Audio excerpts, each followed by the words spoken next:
Unfortunately, big tech companies have been shrinking their staff. We've been hearing about layoffs at Amazon, mass layoffs at Google, Microsoft, and IBM. They're planning to eliminate nearly 44,000 jobs this year.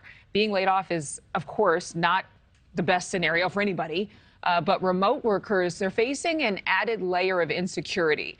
The Job Doctor CEO and career navigation expert Tessa White is here with me to discuss what's being called lonely layoffs. It's like quiet quitting, lonely layoffs, or something else, the great resignation. They're just all these terms that we never had before 2020. So when you call these lonely layoffs, what does that mean exactly? Well, I think tech workers are used to remote work. This is not new to them.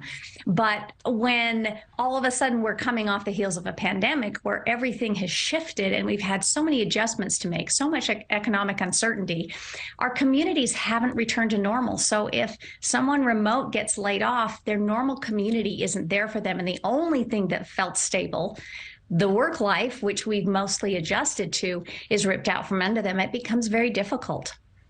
And in terms of difficulty, could it feel like you're disconnected and that it's a lot harder to get back into the job market? Does it feel like you don't have the support system or the resources or the community that you might have if, say, you were working every single day in the office? That's exactly right. You have your home, and the other connection point that feels somewhat normal to most of us now is work. And so when that's ripped out from under you, there really aren't the same places that we would go for the support that we need.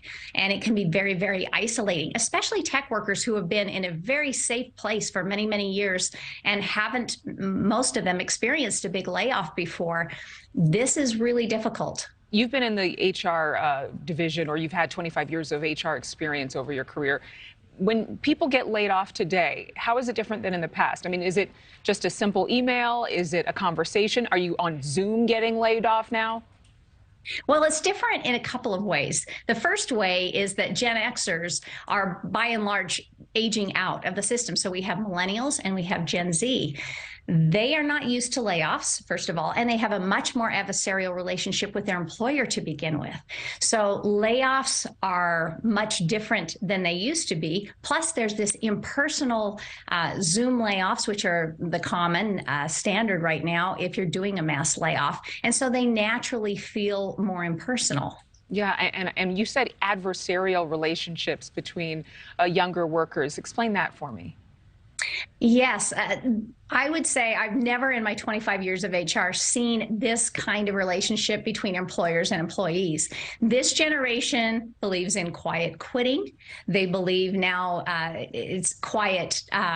It's not quiet quitting, but it's not even giving 2 weeks notice. They want to treat the employer the way that they feel like they have been treated in the past. And so some of the standard ways that we behave with each other and the common courtesies that may have existed before, this generation is saying, oh, you can't treat me like that. I'm going to treat you like that in return. So there's this natural adversarial relationship that already exists that makes it very difficult. Do you think we should go back to the office?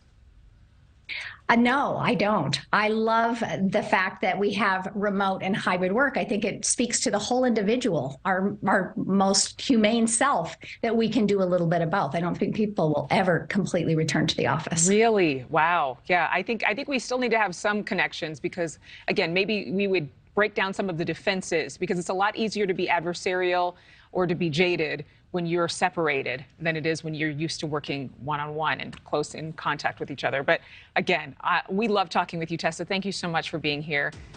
And Thank you so much. Absolutely. Thank you for watching. Go to newsnationnow.com to find News Nation on your television provider. And don't forget to click the red subscribe button below to get more of News Nation's fact-driven, unbiased coverage.